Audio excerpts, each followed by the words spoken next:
Hey students, welcome to the channel. It's me Yami. आज हम बात करेंगे जोसा के कुछ इंपॉर्टेंट बिजनेस रूल्स के बारे में। जोसा का जो रजिस्ट्रेशन है वो कल के दिन में शुरू होने को है।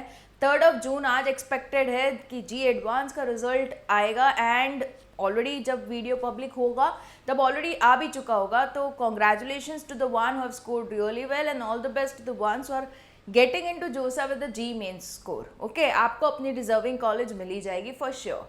सो आज हम बात करेंगे बिजनेस रूल्स की, जो मैंने आपको प्रॉमिस किया था कि I will divide that into parts, ताकि जो 117 पेज का जो पूरा पीडीएफ है वो आपको पूरा ना पढ़ना पड़े and everything you get to know in the video format in the parts. Okay, so आज का जो पूरा वीडियो कंटेंट है for JoSAA is regarding the registration. Okay, आप जब भी रजिस्ट्रेशन करो आपको बेसिक से अपनी मार्कशीट्स को अपलोड करना रहेगा। You need to upload your medical certificate. Medical certificate का फॉर्मेट कैसा रहेगा उसके बारे में वीडियो मैंने लास्ट वीडियो में वो चीज़ मैंने कवर की है, तो बिल्कुल ही मेरे जो लास्ट वीडियोज़ है उसको भी मिस मत कीजिएगा। I have attached the link in the description box below, kindly check those videos also. And आज मैं बात करूँगी इवन अबाउट कौन सी कैटेगरीज के लोग किस कैटेगरीज के लिए फिट हैं। मतलब कि स्पेसिफिक कैटेगरी कोई हो, मान लीजिए ओबीसी पीडब्ल्यूडी, तो उसमें कौन कौन से कैंडिडेट्स एलिजिबल हैं। ओके, तो it's format table is already being provided in the business rule, तो उसके बारे में भी हम डिस्कशन करेंगे, राइट। फिर अगर कोई फीमेल कैंडिडेट है तो वो किस सीट्स में एलिजिबल होगी पहले, फिर किस में जाएगी। Okay, the order into which they consider them for admission, क्योंकि of course we know we have the female seats अलग से into JoSAA apart from the general open seats. So किस तरीके से कंसिडरेशन में लिया जाता है वो everything would be discussed into today's video. So आज का video would be based on registration, categories division and how is the categories considered for admission. Okay, so इतना सा कंटेंट आज के वीडियो में हम लेंगे for sure. Okay, so let's begin. वो सारा सब कुछ I made it sure it gets into a PPT format to be even more clear.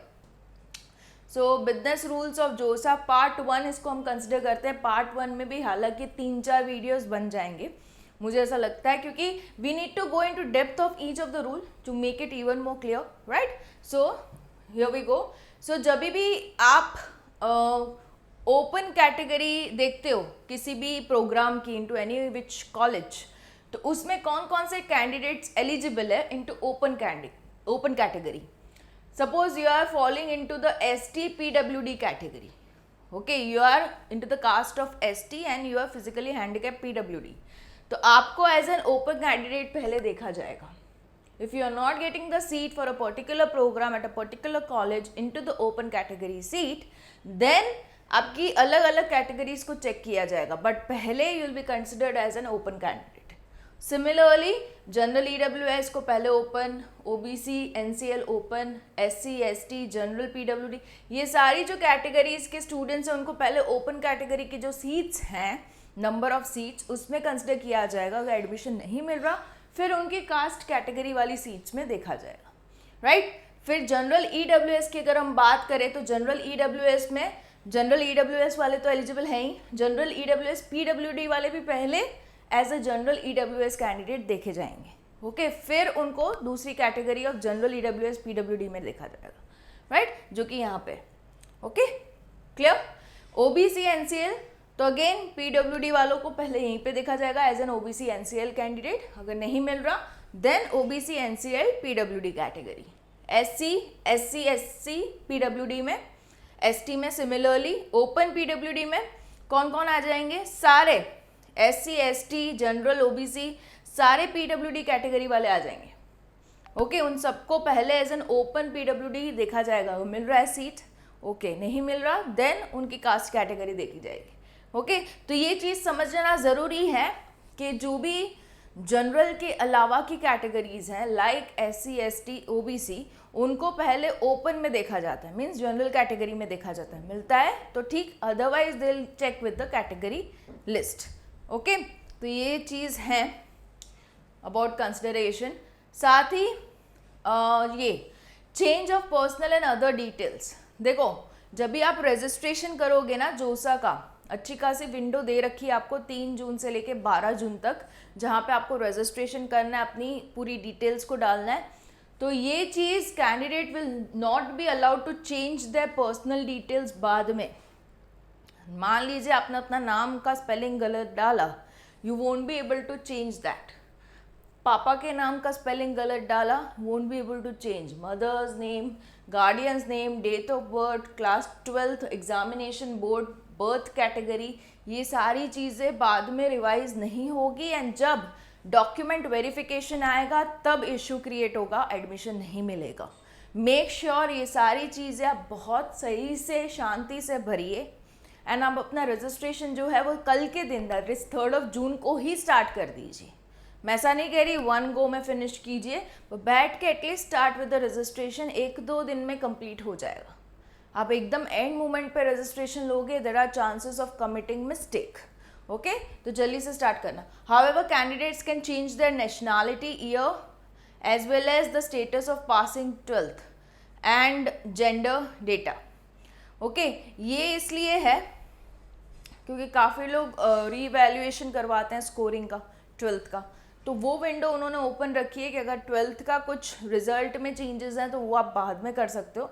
Nationality change बाद में हो सकती है, एंड जेंडर डेटा, ओके, ये चीज़ें बाद में चेंज हो सकती है। एक विंडो उसमें भी ओपन होगा जब you can change these details. But हालांकि नेम वाली जो डिटेल्स है, बेसिक आपकी जो डिटेल्स है, name, father's name, mother's name, date of birth, class 12th का बोर्ड, वो सारी चीज़ें चेंज नहीं होगी। ओके, आपने अगर CBSE यहाँ पे मेंशन किया तो CBSE की scoring, status of passing change हो सकता है, पर बोर्ड कौन सा रहेगा? CBSE, right. तो ये चीज़ें बहुत ही ध्यान से करना, क्योंकि already it is mentioned in your business rules of JoSAA, clearly उन्होंने मेंशन किया है, तो you need to be extra careful. Okay, next मैंने है ना क्या किया है, सारे सबके स्क्रीनशॉट ही ले रखे हैं to be more precise into discussion. Okay, क्या चीज़ें ज़रूरी है आपको देखनी, उसी के स्क्रीनशॉट्स हैं, ताकि वीडियो की लेंथ एक्सेसिवली ना बढ़े and we are coming to the point straight away. Okay, while allocating a seat the category is considered as follows. मैं जो बता रही थी आपको कि अगर कोई फीमेल कैंडिडेट है तो उसको किस तरीके से लिया जाता है इनटू कैटेगरी, कैसे सीट्स ऑफर की जाती है। तो they have given an example also. Suppose कोई OBC NCL की फीमेल कैंडिडेट है, okay, any one female candidate falling under OBC non creamy layer with a valid general category rank, उसके पास general category rank तो है ही है, okay, साथ ही उसका खुद का रैंक तो होगा ही होगा। Suppose she is an aspirant of a seat in an academic year P, program P, किसी एक प्रोग्राम के लिए वो देख रही है, suppose any program P। She will first consider for the seat of female only pool of open category. Okay, open category का जो फीमेल वाली सीट्स हैं रिजर्व्ड, उसमें उसको पहले कंसिडर किया जाएगा। उसमें एडमिशन मिल रहा है, उसके मेरिट के अकॉर्डिंग देखा जाएगा। नहीं मिल रहा, followed by general neutral pool of open seats, फिर उसको जनरल कैटेगरी में देखा जाएगा ओपन सीट्स की। Okay, thereafter she'll be consider for a seat of female only pool of OBC NCL। OBC NCL की जो फीमेल सीट्स हैं फिर उसमें उसको कंसिडर किया जाएगा अगर पहले 2 में उसको नहीं मिल रहा तो। Next followed by general neutral pool of OBC NCL, फिर उसको जनरल में कंसिडर किया जाएगा of OBC NCL seats for program P। Okay, so इस तरीके का देव टेकन, मतलब आप समझ सकते हो ये बंदी को 4 मौके मिल रहे हैं सेम प्रोग्राम की सीट्स में। Got it? उसको इसमें नहीं मिल रहा तो इसमें ट्राई, ये वाली कैटेगरी में ट्राई करेंगे, नहीं मिल रहा ये नहीं मिल रहा ये, तो 4 मौके मिल रहे हैं उसको सेम प्रोग्राम P के लिए। तो ये एक चीज़ है जो आपको समझनी ज़रूरी है। The candidate is eligible for open seats, hence open seat will be allocated to her if eligible based on merit before her own category। मतलब अगर आप SC ST OBC कैटेगरी के हो बट आपको एज एन ओपन कैंडिडेट पहले लिया जाएगा, देखेंगे कि आपके जो मार्क्स हैं, आपके जो मेरिट बन रहे हैं उसके अकॉर्डिंग आपकी ओपन सीट्स पॉसिबल है या नहीं। अगर नहीं देन आपकी कैटेगरी देखा जाएगा। ओके, पहले आपको कंसिडर किया जाएगा as an open candidate.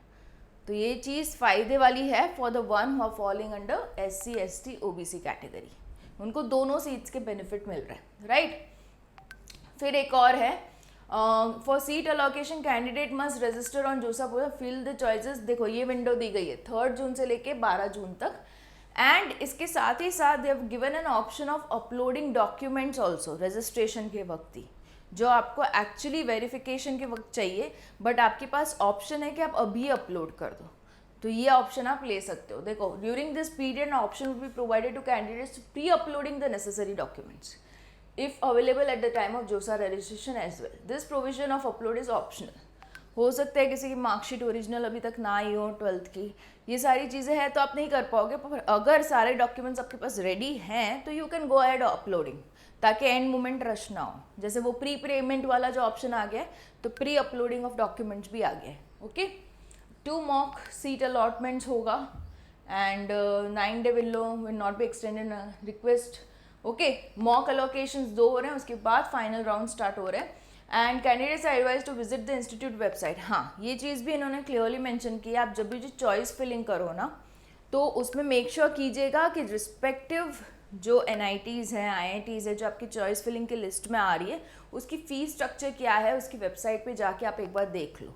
Okay, क्योंकि हरी NIT, हरी IIT, हरी IIIT, हरी GFTI की फ़ीस स्ट्रक्चर अलग अलग है। आपके बजट में वो फिट बैठ रहा है या नहीं, क्योंकि जैसे ही एडमिशन होता है आपको सीट एक्सेप्टेंस फ़ीस तो भरनी है। उसके बाद जब ऑनलाइन रिपोर्टिंग होने के बाद फिजिकल रिपोर्टिंग करना है, तब आपको उसकी पूरी साल वाली फ़ीस वहाँ पे जाके भरनी रहती है। तो you need to have that budget on with you. उसके वजह से you need to priorly check the website of that institute कि हाँ इसकी फ़ीस कितनी है, मेरे बजट में बैठ रहा है या नहीं। Okay, you need to check it priorly. Candidate are advised to take advantage of mock seat allocations and choose all academic programs that are willing to join. Must not note that not be considered for which is the part of choice filling. Mock round is a trial round, but हाँ उसके फ़ायदे आप ले सकते हो ताकि आपको पता चले आपको कौन सी कॉलेज मिलने को है अप्रॉक्सीमेटली, तो उसका फ़ायदा आप ले सकते हो। And locking of the choice तो हमें पता है, एंड डेट तक आपने लॉक नहीं की तो ऑटोमेटिक सिस्टम लॉक कर देगा उसे। That's it. ओके, तो let's keep this much for this video, जहाँ पे रजिस्ट्रेशन वाला पिक्चर आपको क्लियर हो जाए, कौन सी डिटेल्स जो है आप एडिट कर पाओगे बाद में, कौन सी नहीं कर पाओगे, साथ ही कैटेगरीज को कैसे लिया जाता है। Okay, hope it made it all clear. I will be coming up with more such videos. I am keeping the duration short for you to understand even well. Okay, all the best, and yeah, wait for the window to open tomorrow for the registration. Bye bye.